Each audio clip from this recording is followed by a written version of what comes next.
BSc first year के second semester mathematics के एक और लेक्चर में आप सभी प्यारे बच्चों का स्वागत करता हूं। मैं हूं आपका भैया ऋषभ सिंह और आप सभी देख रहे हैं आपका अपना यूट्यूब चैनल ऋषि क्लासेस। और आज के इस वीडियो में हम एक और मोस्ट इंपॉर्टेंट टाइप के क्वेश्चंस का लेक्चर लेकर आ चुके हैं। और इस लेक्चर में हम बात करेंगे जो हमारा पेपर है matrices and differential equations and geometry, उसका जो यूनिट 4 आता है जिसका नाम है हमारे पास, जिसमें काफी सारे चैप्टर्स का एक हमारे पास यूनिट बनाया गया है, जिसमें हमारा लास्ट चैप्टर आता है linear differential equation with constant coefficient. और उसी के ही एक और टॉपिक का लेक्चर लेकर आ चुके हैं। इस लेक्चर में हम डिस्कस करने वाले हैं कि पर्टिकुलर इंटीग्रल कैसे निकाला जाता है। और मैं आप सभी को कॉम्प्लीमेंट्री फंक्शन निकालना सिखा चुका हूं। पर्टिकुलर इंटीग्रल निकालने के लिए यह हमारे पास चौथा केस हम बात करने वाले हैं। पर्टिकुलर इंटीग्रल निकालने के लिए हम जनरल मेथड पर ऑलरेडी बात कर चुके हैं और उसके बाद हम कुछ स्पेशल टाइप के केसेस पर हम बात कर रहे हैं और यह चौथा केस आप सभी के सामने है। यहां पर क्या बात बोली जा रही है कि अगर हमें पर्टिकुलर इंटीग्रल निकालना है किसी भी दिए गए linear differential equation with constant coefficient के लिए, तो हमें क्या क्या स्टेप्स पर ध्यान रखना है। लेट अस सपोज कि हमारे पास कोई भी एक लीनियर डिफरेंशियल इक्वेशन दिया गया है जिसमें हमें उसका पर्टिकुलर इंटीग्रल निकालना है। ठीक है, तो उस सिचुएशन में जो हमारे पास राइट हैंड साइड है जिसका नाम है b, अगर वह b का वैल्यू हमारे पास इस फॉर्म में दिया गया हो तब हम क्या करेंगे, इस पर हमें बात करनी है। और ये फॉर्म किस प्रकार है, 1/f of d into e raise to the power ax into x के फॉर्म में है। ठीक है, अभी तक हम यह बात डिस्कस कर चुके हैं कि 1/f of d into e raise to the power ax होता तो क्या निकालते, 1/f of d into x होता, तब इस सिचुएशन में हम कैसे पर्टिकुलर इंटीग्रल निकालते हैं। अब इस लेक्चर में हम बात करने वाले हैं कि अगर 1/f of d into e raise to the power ax into x के फॉर्म में अगर हमारे पास दिया गया है इक्वेशन तो कैसे निकालेंगे। जैसा कि आप सभी के सामने एक एग्जाम्पल के तौर पर मैं लिख भी दिया हूं। इस सिचुएशन में ध्यान रखिएगा कि जो हमारे पास x दिया गया है, जो यहां पर मैंने x लिखा है, वेयर मैं मेंशन कर देता हूं कि x जो है वह स्मॉल x भी हो सकता है, तो x raise to the power m भी हो सकता है, या फिर यह हमारे पास cos ax हो सकता है, या फिर यह हमारे पास sin ax हो सकता है। ये हमारे पास 3-4 पॉसिबिलिटीज होते हैं, ये बात हमेशा ध्यान में रखना। ठीक है, यानी कि x का कोई फंक्शन भी हो सकता है, जैसे कि यहां पर आपके सामने है x-1, या फिर इसी कैपिटल x की जहां पर cos ax भी लिखा जा सकता है। अभी एक एग्जांपल मैं करके दिखा दूंगा, वहां पर आपको देखने को मिलेगा e raised to the power 2x into cos x दिया गया है, और यहां पर sin ax के फॉर्म में भी हो सकता है। ठीक है, तो आपको पहचानना आ चुका होगा कि अगर हमारे पास कोई भी चौथे केस में अगर हमारा कोई क्वेश्चन बनता है तो उसे हम कैसे पहचानेंगे, क्योंकि ये पहचानने का तरीका है। अगर आप पहचानने का तरीका समझ गए तो यानी कि उसके वर्किंग प्रोसीजर को, पर्टिकुलर इंटीग्रल निकालना, कॉम्प्लीमेंट्री फंक्शन निकालना, ये सभी चीजें हम समझ जाएंगे। और जब इतनी चीजें हम समझ जाएंगे तो उसका हम जनरल सोल्यूशन भी निकाल लेंगे। तो चलिए अब वर्किंग रूल पर हम बात कर लेते हैं। वर्किंग प्रोसीजर पर क्या कहता है वर्किंग प्रोसीजर, कि हमें क्या करना है कि जो हमारे पास f ऑफ d लिखा गया है उसमें जो हमारे पास d होगा उसे d प्लस a से क्या करेंगे, रिप्लेस कर देंगे। और a कहां से उठा रहे हैं, जो e raise to the power ax लिखा गया है वहीं से हमारे पास a भी आ रहा है, और उसे d में हमें a को ऐड कर देना है और d को d प्लस a से क्या करना है, रिप्लेस कर देना है। और जब हम इसको रिप्लेस करेंगे तब क्या करेंगे कि हमारे पास जो e raise to the power ax होगा उसे 1/f ऑफ d, ये जो हमारे पास लिखा गया है, इसके आगे उठा लाएंगे। ठीक है, अभी वर्किंग रूल के हिसाब से मैं सॉल्व करके दिखाऊंगा अभी। और फिर उसके बाद हमारे पास कुछ इस प्रकार से टर्म मिलेगा और आगे हमारे पास e raise to the power ax से मल्टीप्लाई रहेगा। फिर उसके बाद हम जैसे नॉर्मल प्रोसेस की सहायता से सॉल्व करते हैं इसे, वैसे ही हम उसे सॉल्व कर ले जाएंगे। ठीक है, इतनी बातें आपको समझ में आ चुकी होंगी। चलो एक एग्जांपल भी मैं करा देता हूं ताकि आपका जो भी कॉन्सेप्ट हमने समझा है उन सभी चीजों के बारे में आपको समझ में आ जाए। और ये क्वेश्चन आप सभी के एग्जाम में आने के चांसेस हैं, तो इसलिए इसे मोस्ट इंपॉर्टेंट क्वेश्चंस के फॉर्मेट में मैं प्रोवाइड कर रहा हूं। चलिए हम सॉल्व करते हैं, कैसे हम सोल्यूशन निकालेंगे इस पर अब हम बात करते हैं। तो देखो, सबसे पहले तो यह बात हम समझ लेते हैं कि अगर हमें सोल्यूशन निकालना है यानी कि इसका हमें पहले कॉम्प्लीमेंट्री फंक्शन निकालना पड़ेगा। तो कॉम्प्लीमेंट्री फंक्शन कैसे निकाला जाता है, द ऑक्सिलरी इक्वेशन इज हमारे पास जो ऑक्सिलरी इक्वेशन होगा वो क्या हो जाएगा, d² plus 4d minus 12 is equal to 0। अगर इसे हम सॉल्व करेंगे तो हमारे पास क्या मिलेगा, d² एंड मल्टीप्लाई करते हुए हमें 12 लाना है और सब्ट्रैक्ट करते हुए 4 लाना है। तो क्या हो सकता है, अगर हम 6 दूनी 12, हाँ 6 बन जाएगा, तो 6 माइनस 2 और into d and minus 12 is equal to 0। ठीक है, इसे सिंप्लीफाई करेंगे तो d² हो जाएगा प्लस 6d हो जाएगा माइनस 2d हो जाएगा माइनस 12 हो जाएगा एंड इज इक्वल टू 0 हो जाएगा। ठीक है, इतनी चीजें हम हर एक क्वेश्चन में सॉल्व करके दिखा रहे हैं, इसलिए हम यहाँ पर तेजी से लेकर चल रहे हैं। कुछ हम करेंगे नहीं, हमारे पास ऑक्सिलरी इक्वेशन जो है ये हमारे पास द्विघात समीकरण है, इसे हम सॉल्व करते हुए d के 2 रूट्स को निकाल लेंगे। ठीक है, अब यहाँ पर हम क्या करेंगे, d को कॉमन ले लेंगे तो बचेगा क्या, d प्लस 6। यहाँ पर हम -2 को कॉमन ले लेंगे तो बचेगा क्या, d plus 6 is equal to 0 हो जाएगा। अब यहां पर हम क्या करेंगे, d प्लस 6 को कॉमन ले लेंगे तो बचेगा क्या, d माइनस 2 बचेगा इज इक्वल टू क्या हो जाएगा, 0 हो जाएगा। ठीक है। अब देखो यहाँ पर d+6 मिल गया, यहाँ पर d-2 मिल गया। अब इसकी सहायता से हम d के दो रूट्स को कैलकुलेट कर लिया। d इज इक्वल टू एक मिल जाएगा +2 और दूसरा मिल जाएगा हमारे पास -6। ठीक है, इतनी बातें आपको समझ में आई, कोई दिक्कत नहीं होनी चाहिए, कोई दिक्कत परेशानी की बात नहीं है। ठीक है, तो अब यहां तक जब हम पहुंच चुके हैं तो ऑक्सिलरी इक्वेशन की सहायता से यहां तक पहुंचे हैं, यानी कि हम इसकी सहायता से क्या लिखेंगे, अपने कॉम्प्लीमेंट्री फंक्शन को।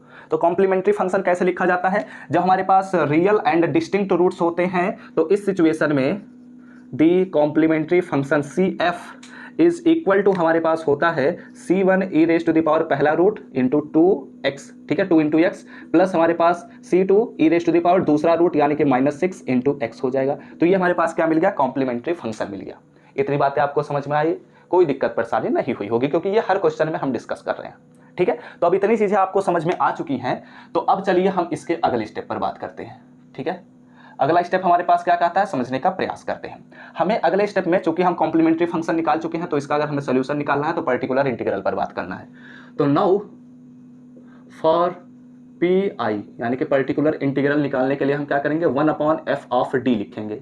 ठीक है, एंड हमारे पास जो राइट हैंड साइड है उसे हम लिखेंगे। तो f(d) का हम डायरेक्ट वैल्यू रख देते हैं। जो f(d) होता है वो यही हमारे पास ऑक्सिलरी इक्वेशन का पॉलिनोमियल होता है। ठीक है, तो यहां पर हम f(d) की जहां पर क्या रखेंगे, d² + 4d एंड -12। ठीक है, ये बात हम हर क्वेश्चन में डिस्कस कर रहे हैं, तो इसलिए मैं यहाँ पर डायरेक्ट कर दिया कि d² एंड + 4d -12 हो गया। और जो हमारे पास ये वाला टर्म लिखा गया है यही तो हमारे पास b होता है। ठीक है, तो ये वाला टर्म जो हमारे पास है वो हम लिख देंगे। यहाँ पर मिल गया x-1 एंड इसे हम ऐसे भी लिख देते हैं। ठीक है, e⁻²2x एंड x-1 हमने लिख दिया। ठीक है, अब ये जो हमारे पास लिखा हुआ टर्म आप सभी के सामने दिख रहा है, ये वाला टर्म इसी के इक्विवेलेंट है। ठीक है, 1/f(d) into e⁻ax into e⁻2x and into x हमारे पास है, तो इंटू x-1। x जो हमारे पास है कैपिटल X, वह x का भी फंक्शन हो सकता, वह कोई भी x का फंक्शन हो सकता है, यानी कि वह x⁻m भी हो सकता है, cos ax भी हो सकता है, sin ax भी हो सकता है। इसके आगे एक और चीज जोड़ देना, और एनी फंक्शन ऑफ x। ठीक है, अब यहां पर हम कैसे इसे सॉल्व करेंगे समझने का प्रयास करते हैं। वर्किंग प्रोसीजर क्या कहता है कि रिप्लेस कर दो d को हमें किससे रिप्लेस करना है, d+a से रिप्लेस करना है, और साथ ही साथ हमें क्या करना है, e⁻ax को 1/f(d) से सामने लिख देना है। ठीक है, तो अब हम क्या करेंगे, e⁻2x को इसके सामने लिख दिया मैंने। ठीक है, लेकिन ऐसा लिखने के लिए हमें बहुत बड़ी कुर्बानी देनी पड़ेगी, और वह कुर्बानी क्या होगा, सेक्रीफाइस क्या होगा, कि d के जहां पर हमें d+a, और a का वैल्यू हमारे पास क्या है, 2 है, तो d+2 का होल स्क्वायर हो जाएगा। ठीक है, बातें समझ में आई। अगर ये वाला लाइन आप समझ गए तो आपका काम हो जाएगा, और यही नहीं समझ पाए तो आपका काम गड़बड़ हो जाएगा।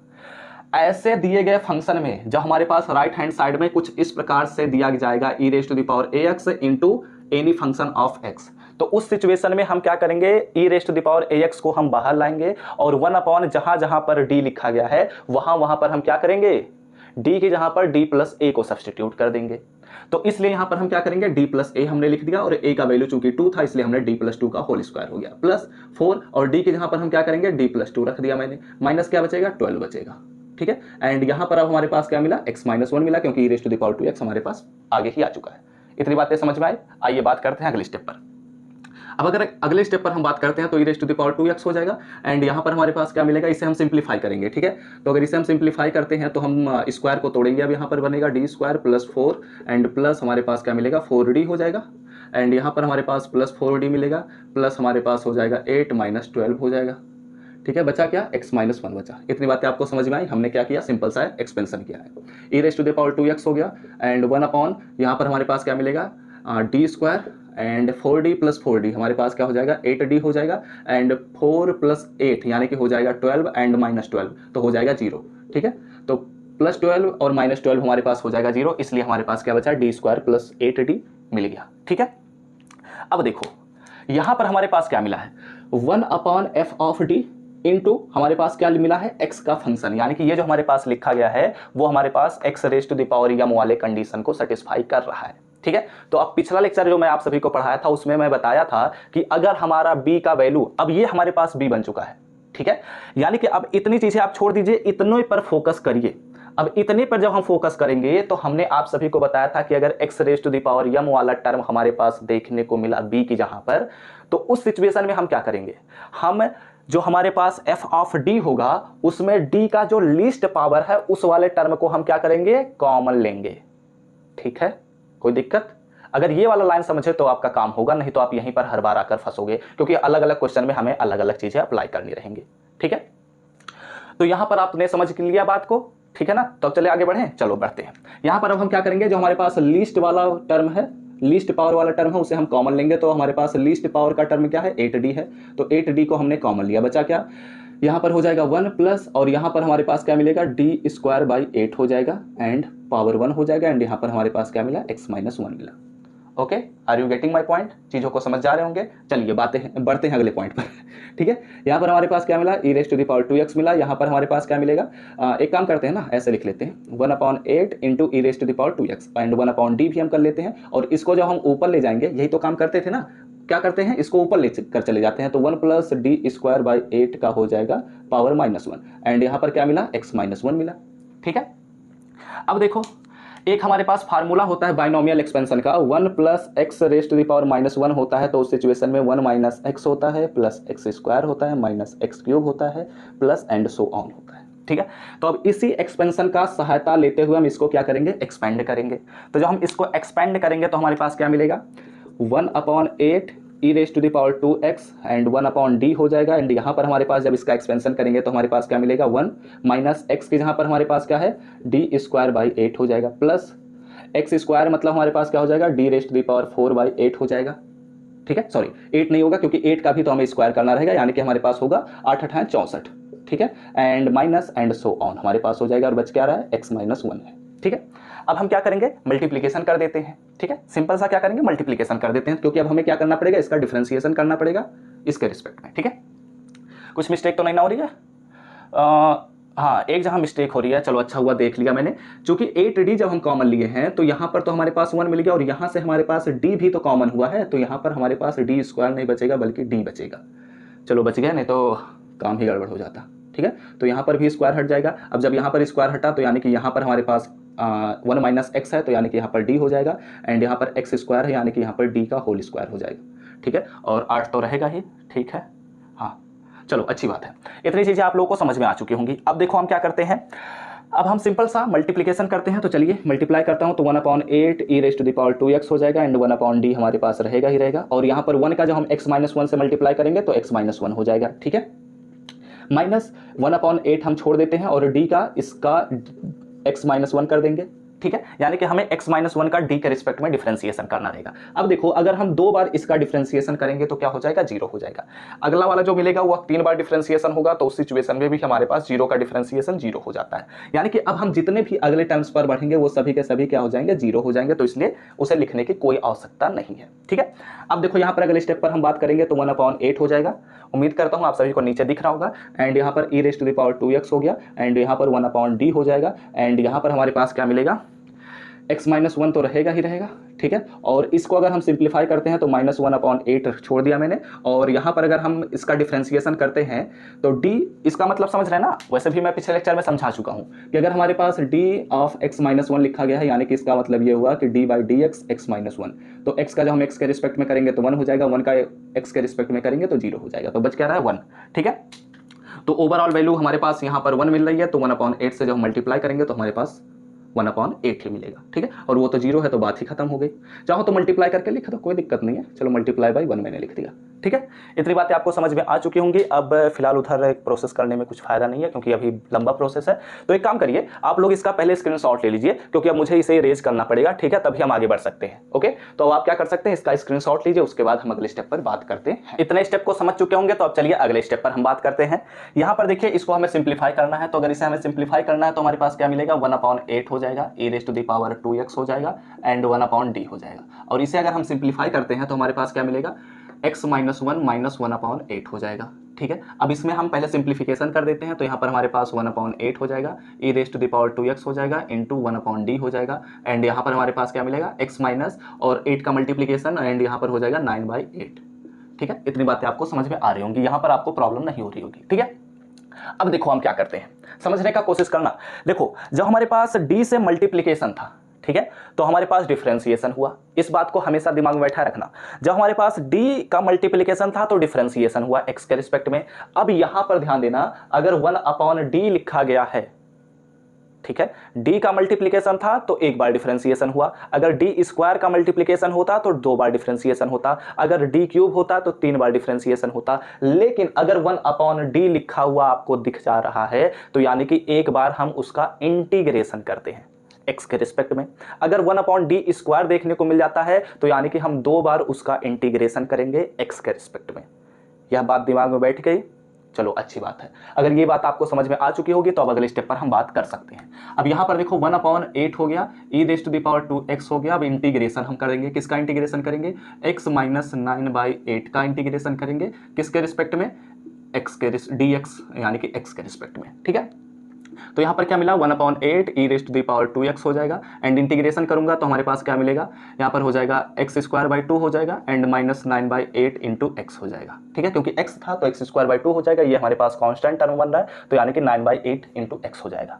ठीक है, तो यहां तक हमने क्या किया? ये हमारे पास पर्टिकुलर इंटीग्रल मिल चुका है। आप चाहे तो इसका मल्टीप्लिकेशन करते हुए थोड़ा सा सिंप्लीफाई भी कर सकते हैं।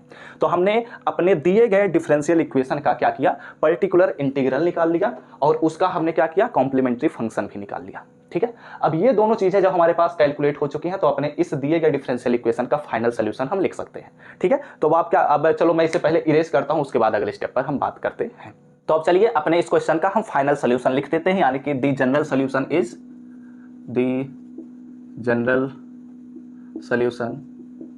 इज हमारे पास क्या होगा? जनरल सॉल्यूशन यानी कि हमारे पास मिल जाएगा y इज इक्वल टू हमारे पास कॉम्प्लीमेंट्री फंक्शन यानी कि हमारे पास हो जाएगा c1 e⁻²x plus c2 e⁻, हमारे पास क्या हो जाएगा? -6x हो जाएगा। ठीक है, ये हमारे पास कॉम्प्लीमेंट्री फंक्शन हुआ प्लस पर्टिकुलर इंटीग्रल अब हमें लिखना है। इस बात का भी ख्याल रखिएगा। देखो, हम जब कह रहे हैं कि complementary function plus particular integral, तो अगर आप एग्जाम में लिखते हैं और चाहते हैं कि थोड़ा और लाइन भर जाए तो इसलिए आप क्या करिएगा? y is equal to CF plus PI लिख दीजिएगा और उसके बाद अगले स्टेप में वैल्यूज को रख दीजिएगा। इससे आपका एक और लाइन भरेगा और एक एक करते हुए, बूंद बूंद करते हुए घड़ा भर जाता है, सागर भर जाता है। तो ये हमारे पास पेपर कितनी बड़ी बात है भरना। ठीक है, तो यहाँ पर हमारे पास क्या मिलेगा? 1/8 पर्टिकुलर इंटीग्रल के केस में एंड e⁻²x हो जाएगा एंड क्या मिल रहा है हमारे पास? x²/2 एंड -9/8 इंटू x हो जाएगा। ठीक है, ये हमारे पास क्या मिला? फाइनल सोल्यूशन, यानी कि हमारे पास जनरल सोल्यूशन हो गया। ठीक है, इतनी बातें आपको समझ में आई होंगी। मैं इसे इरेज कर देता हूं क्योंकि कॉम्प्लीमेंट्री फंक्शन हम ऑलरेडी बात कर चुके हैं। ठीक है, तो इसे मैं इरेज कर दिया। अब आप लोग क्या कर सकते हैं? इसका स्क्रीनशॉट ले सकते हैं, बस इस बात का ख्याल रखिएगा। आप लोग स्क्रीनशॉट ले सकते हैं। ठीक है, अब आप लोग एक बात का ख्याल रखिएगा, जो हमने क्वेश्चन लिखा था उसमें हमारे पास राइट हैंड साइड में क्या था? x - 1 इंटू e⁻² था, यही था ना।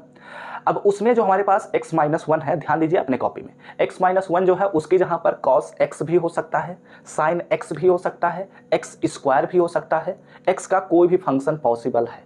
ठीक है, लेकिन मैं जो 3-4 जो बोला हूं, sin x, cos x, x⁻m, x - 1 का होल स्क्वायर, x - 5 का होल स्क्वायर, समथिंग हो सकता है। ठीक है, तो ऐसे सिचुएशन में हम इसी मेथड को अप्लाई करेंगे। ठीक है, पर्टिकुलर इंटीग्रल समझा रहा था क्योंकि कॉम्प्लीमेंट्री फंक्शन तो हम हर एक क्वेश्चन का निकालना समझ चुके हैं। पर्टिकुलर इंटीग्रल निकालने के लिए ही हम केसेस को डिस्कस कर रहे हैं। यहां पर आपको मेथड डिस्कस कर दिया है कि अगर ऐसे सिचुएशन में हम क्या करेंगे। पहला स्टेप, e⁻ax को हम बाहर लेंगे। बाहर मतलब क्या? राइट हैंड साइड था तो इस बार हम लेफ्ट हैंड साइड ले लेंगे और जहां जहां पर d लिखा गया था वहां पर d प्लस a सब्स्टिट्यूट करेंगे और उसके बाद हमारे पास एक यहां तक पहुंचने का प्रयास करेंगे। ठीक है, जब यहां तक पहुंच जाएंगे तब हम देखेंगे कि हमारे पास इस सिचुएशन में b का क्या वैल्यू है। अगर वह x⁻m का फंक्शन है b का वैल्यू, तो उस सिचुएशन में x⁻m वाले जैसे सॉल्व कर रहे थे वैसे ही सॉल्व करेंगे। अगर sin x या cos x है तो जैसे हम सॉल्व कर रहे थे वैसे सॉल्व करेंगे sin x और cos x के लिए। ठीक है, यानी कि -a² हम रखना शुरू कर देंगे d² के जहां पर। ओके, और फिर उसके बाद आप सभी को वर्किंग प्रोसीजर मैंने समझा दिया। d की जहां पर d/dx होता है यानी कि डिफरेंशिएशन होता है। अगर 1/d है यानी कि हमें क्या करना रहेगा? इंटीग्रेशन करना रहेगा। अब उम्मीद करता हूं कि आपसे ऐसे क्वेश्चंस तो मिस नहीं हो सकते हैं। ये हमने चौथे केस पर बात कर लिया है। टोटल हमारे पास 7 केस थे, 7 केस हैं, तो हमने 4 केसेस डिस्कस कर लिए, यानी कि 3 केस और बच रहे हैं और इनसे आप सभी के एग्जाम में क्वेश्चन जरूर पूछे जाते हैं। ठीक है, तो इसलिए मैं समय ले रहा हूं। फिलहाल एक ही क्वेश्चन इस वीडियो में डिस्कस किया। अगर आपको और भी क्वेश्चन चाहिए तो आप हमें कमेंट करके बताइएगा। ठीक है, और भी क्वेश्चंस मैं करा दूंगा। वीडियो अच्छा लगा हो तो लाइक करिएगा, कमेंट करके बताइएगा कि आप सभी को लेक्चर समझ में आया है या नहीं। अगले लेक्चर्स का नोटिफिकेशन पाने होंगे तो सब्सक्राइब करने के साथ बेल आइकन को जरूर ऑल पर सेलेक्ट कर लीजिएगा। तो हम सब मिलते हैं अपने नेक्स्ट लेक्चर में, तब तक पढ़ते रहिए, संघर्ष करते रहिए और सफल होते रहिए।